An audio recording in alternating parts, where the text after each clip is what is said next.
chest, and with the other she turned toward the flowers, but the sleeve of her blouse caught on the evergreen. She reached to loosen it, which was when she saw the second person enter the alley. This person she didn't know. Must be from the market. He wasn't from Shipshewana. She'd lived here long enough to know everyone, and a man like that? She would remember if she'd seen him before. He scanned the backs of the buildings as if he couldn't decide where he was going. As he walked, his attention moved to the ground. Twice he squatted down and touched the dirt. When he stopped outside Pots and Pans at the same place Staycorn had stopped, Daisy saw him pull something out of the inside of his jacket. It took her a moment longer to realize it was a gun. Chapter 1. Shipshewana, Indiana, June 1st. Dead bodies had never bothered Deborah Yoder. Discovering old Mrs. Daisy Powell face down in her garden had been a surprise. Her friend had died there between the butterfly weed and white indigo, had died with the dog she loved so keeping her company. Deborah had found her when she stopped by to deliver a casserole, rushed to her side and knelt there, not even thinking to go for the police. But she hadn't been upset.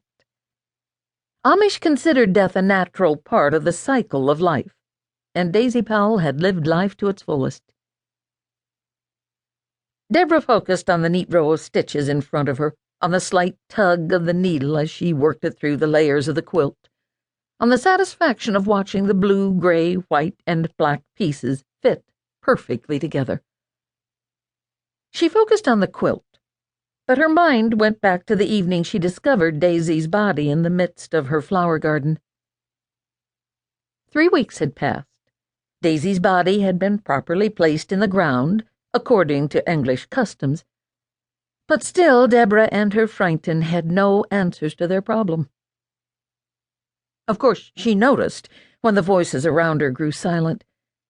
She snipped the thread, pocketed her small scissors, worked the needle through her apron for safekeeping, and looked across the quilt frame at her two best friends.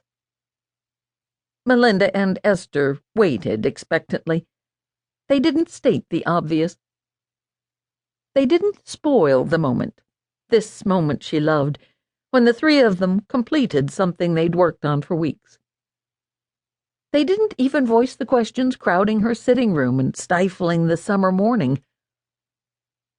Suddenly Joshua's cries pierced the morning, quickly followed by baby Hannah's wails and Leah's holler of, "Mom!"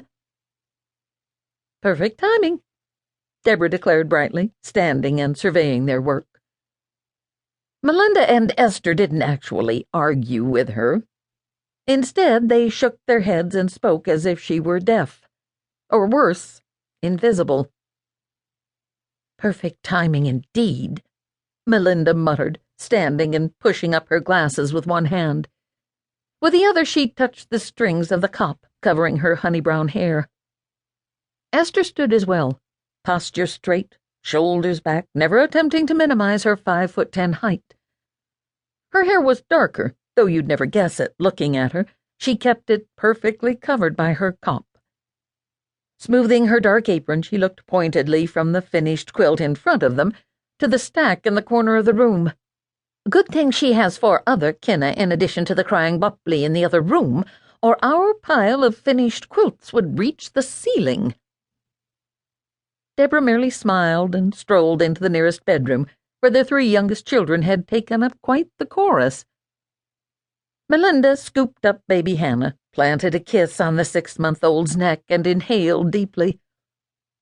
"I adore the way she smells." Esther crinkled her nose. "If I'm not mistaken, that odor is a wet diaper."